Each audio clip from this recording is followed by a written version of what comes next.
Good morning everybody. तो जैसा आप सभी बच्चों को पता है कि हमने जो कल चैप्टर शुरू किया that is D block elements. तो कल के लेक्चर के अंदर हमने डी ब्लॉक एलिमेंट्स की इलेक्ट्रॉन कॉन्फ़िगरेशन को अच्छे से समझा।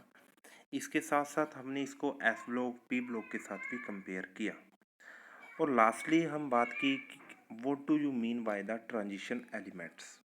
तो बच्चे ध्यान देना है कि transition elements all the d blocks elements are not transition elements but all transition elements are d block elements। इस डेफिनेशन को भी हमने अच्छे से क्लियर किया। ओके तो आज हम डी ब्लॉक एलिमेंट्स की कुछ प्रॉपर्टीज को डिस्कशन करने वाले हैं। तो इन प्रॉपर्टीज को भी अगर आपने अच्छे से डिस्कशन करना है, अंडरस्टैंड करना है, तो आपके माइंड के अंदर इन डी ब्लॉक एलिमेंट्स की इलेक्ट्रॉन कॉन्फ़िगरेशन क्लियर होनी चाहिए। विदाउट इलेक्ट्रॉन कॉन्फ़िगरेशन हम ये बात सोच भी नहीं सकते कि इस डी और एफ ब्लॉक एलिमेंट्स को हम पढ़ सकते हैं। तो I repeat again the electron configuration of these elements. Okay तो मैं बेटा एक बार फिर बात करने जा रहा हूँ कि इलेक्ट्रॉन कॉन्फ़िगरेशन के अंदर क्या कुछ रोल है। तो आपको ये कुछ डी ब्लॉक एलिमेंट्स दिखाई दे रहे हैं। This is 3D series and this is also first transition series of the elements. तो आप देख रहे हो यहाँ पे कि जो आपकी इलेक्ट्रॉन कॉन्फ़िगरेशन है दिस इज वेनेडियम। वेनेडियम की electron configuration 1s2 2s2 2p6 3s2 3p6, इसके बाद 4s2 4s2 के बाद 3d3। तो बच्चे यहाँ पे जो इम्पोर्टेंट पॉइंट है इस चैप्टर का, जो सबसे मेजर पॉइंट है वो ये है कि यहाँ पे जो इलेक्ट्रॉन्स की एडिशन होती है, इलेक्ट्रॉन की एडिशन आउटर मोस्ट शेल में नहीं होती। यहाँ पे इलेक्ट्रॉन की जो एडिशन होती है वो n-1 मीन्स बेटा आउटर मोस्ट शेल के अंदर वाले ऑर्बिटल के अंदर होती है।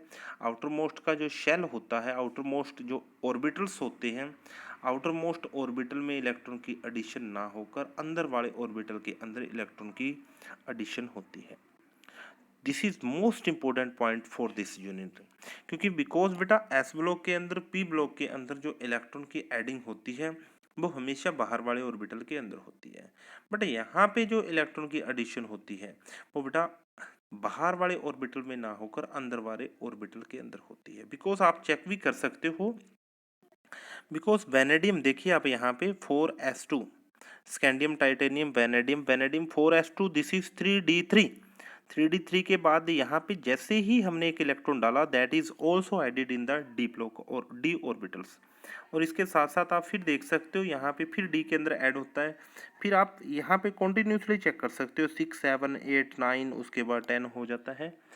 तो ये this is most important point for this chapter, for this unit and for discussion and understand to the other topic of this unit. Okay इसके बाद हम बात कर रहे हैं यहाँ पे आज का जो हमारा इम्पोर्टेंट टॉपिक रहेगा properties of the D block elements.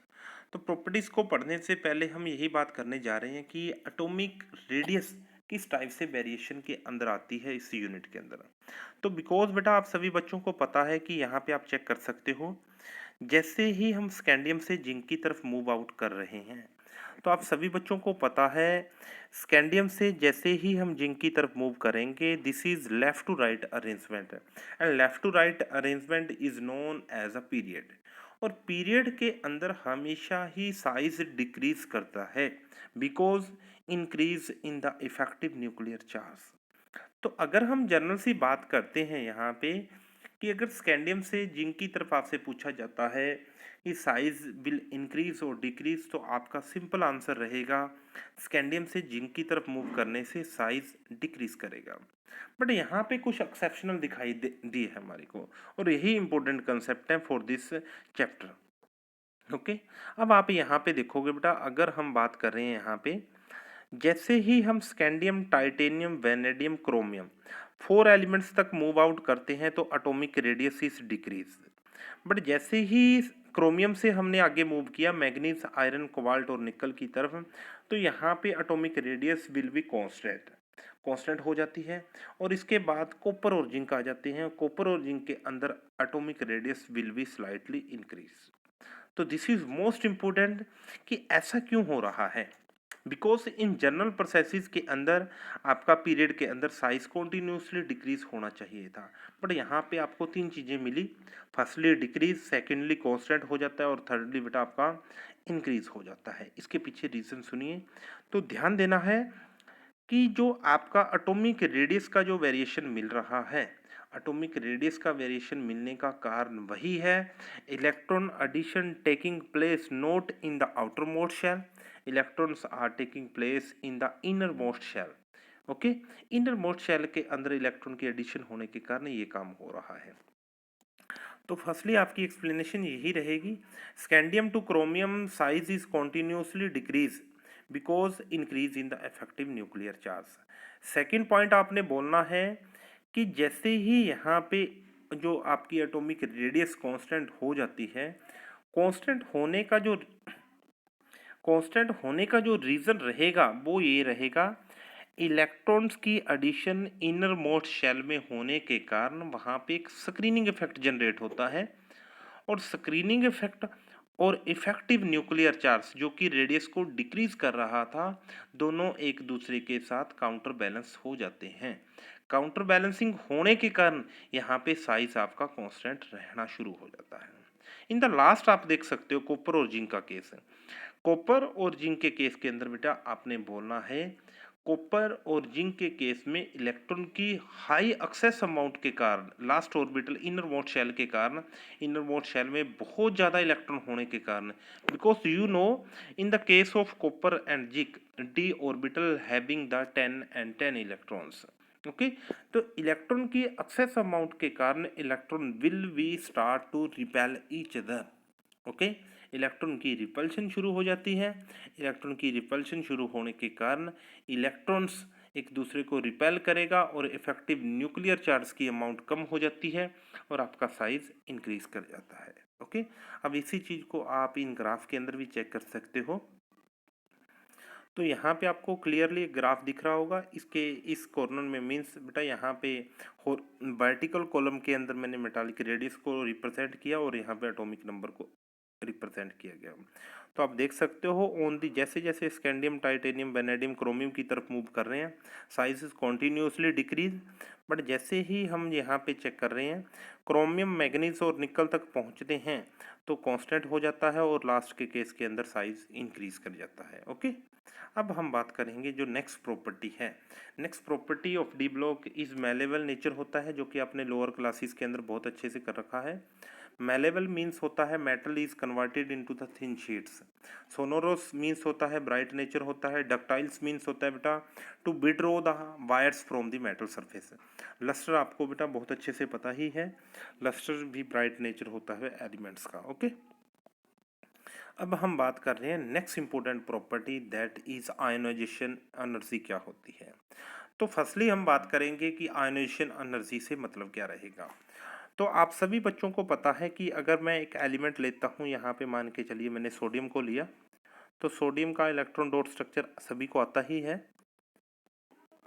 कि यहाँ पे सोडियम को लिया, तो सोडियम को लेने के बाद आप सभी बच्चों को पता है यहाँ पे 2 इलेक्ट्रॉन रहेंगे, यहाँ पे 8 रहेगा और यहाँ पे 1 रहेगा, लास्ट शेल के अंदर 1 इलेक्ट्रॉन है।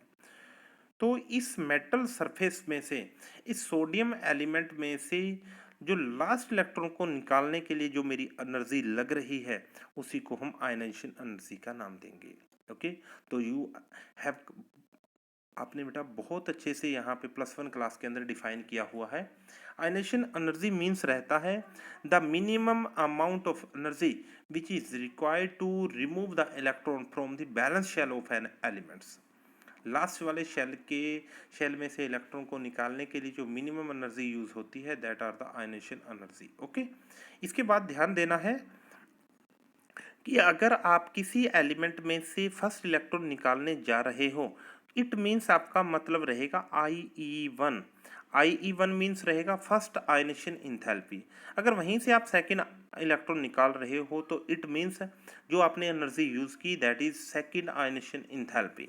और इसके बाद IE3 का मतलब रहेगा थर्ड आयनेशन इंथैल्पी, मीन्स आप तीसरा इलेक्ट्रॉन वहां से निकाल रहे हो। ओके, अब हम बात कर रहे हैं कि आयनेशन इंथैल्पी किस टाइप से वेरिएशन के अंदर आएगी डी ब्लॉक सीरीज के अंदर।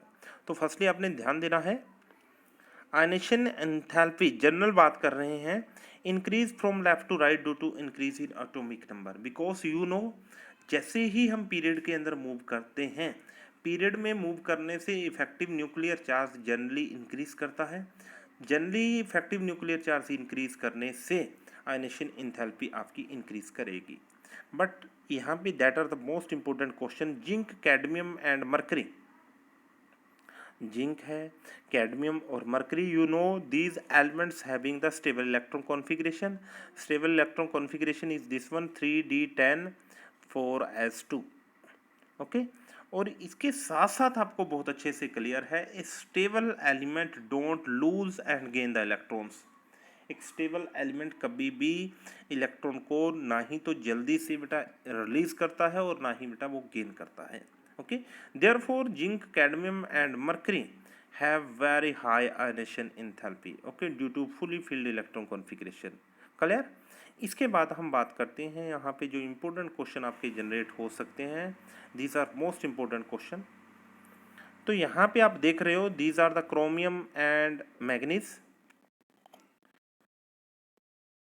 these are the chromium and manganese।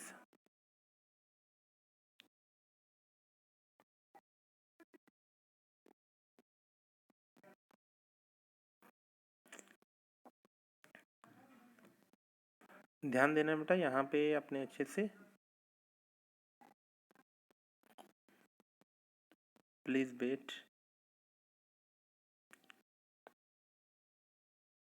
These are the chromium and manganese and this is copper and zinc. तो यहाँ पे इसकी सेकेंड आयनेशन एंथैल्पी को कंपैरिजन किया गया है। तो मैं एक फर्स्ट केस लेके चल रहा हूँ, क्रोमियम की सेकेंड आयनेशन एंथैल्पी किस टाइप से वेरिएशन करेगी। तो ध्यान रहे, सेकेंड आयनेशन एंथैल्पी मीन्स है कि आप वहाँ से सेकेंड इलेक्ट्रॉन को रिमूव आउट कर रहे हो। तो सेकंड का मतलब है कि आप ऑलरेडी वहाँ से फर्स्ट इलेक्ट्रॉन को रिमूव कर चुके हो। तो इट मीन्स इसकी जो इलेक्ट्रॉन कॉन्फ़िगरेशन रहेगी क्रोमियम +1 की, दैट इज 3d5। ओके, इसके साथ साथ अगर हम मैग्नीज की सेकेंड आयनेशन एंथैल्पी को कंपेयर करेंगे तो इट मीन्स वहाँ से हमने फर्स्ट इलेक्ट्रॉन को रिमूव कर लिया है। मैग्नीज प्लस की इलेक्ट्रॉन कॉन्फ़िगरेशन जो रहेगी दैट इज 3d5 4s1। तो अब आप बिल्कुल अच्छे से क्लियरली कंपेयर कर सकते हो, क्रोमियम से सेकेंड इलेक्ट्रॉन बहुत इजीली रिमूव हो सकता है, और on the same way manganese से भी बिल्कुल, सॉरी, क्रोमियम से यहाँ से इलेक्ट्रॉन निकालना एक इम्पॉसिबल टास्क हो जाएगा, because chromium +1 having the stable electron configuration, but manganese plus से अगर हम सेकेंड इलेक्ट्रॉन निकालना चाहते हैं तो यहाँ पे आप देख सकते हो 4s1 can easily release the electron, therefore chromium having the highest secondary, chromium having the more ionization enthalpy, second more ionization enthalpy than manganese। बिल्कुल सेम केस आपका कोप्रो जिंक का रहेगा। ओके, इसके साथ साथ आपने यहाँ पे दिस एक्सपेरिमेंटल डाटा आपको गिवन है, this is most important question, और आपका एनसीईआरटी और एनसीईआरटी पोर्शन के अंदर क्वेश्चन डाला हुआ है। तो बच्चे यहाँ पे हमने जो कंपैरिजन किया, दिस इज एक्सपेरिमेंटल डाटा, कि जो सेकेंड आयनेशन एंथैल्पी है दैट इज निकल की ज़्यादा है as compare to platinum. Okay, but जो फोर्थ इलेक्ट्रॉन कॉन्फ़िगरेशन है वो प्लैटिनम की ज़्यादा है as compare to nickel. Therefore अगर जिस एलिमेंट की इलेक्ट्रॉन कॉन्फ़िगरेशन, इस एलिमेंट की आयनेशन एंथैल्पी ज़्यादा होती है वही एलिमेंट बेटा ज़्यादा स्टेबल भी होगा। It means nickel +2 is more stable than platinum and platinum +4 is more stable than nickel। I repeat again, second ionization enthalpy जो है दैट इज निकल की ज़्यादा है as compare to platinum, but fourth जब हम 4 electron को निकाल लेते हैं तो वो निकल प्लेटिनम की ज़्यादा हो जाती है एज कम्पेयर टू निकल। ओके, तो इस क्वेश्चन को भी आपने अच्छे से करना है, अगर इसके अंदर डाउट है तो प्लीज़ मेरे साथ आपने कॉन्टैक्ट करना है। Okay, thank you.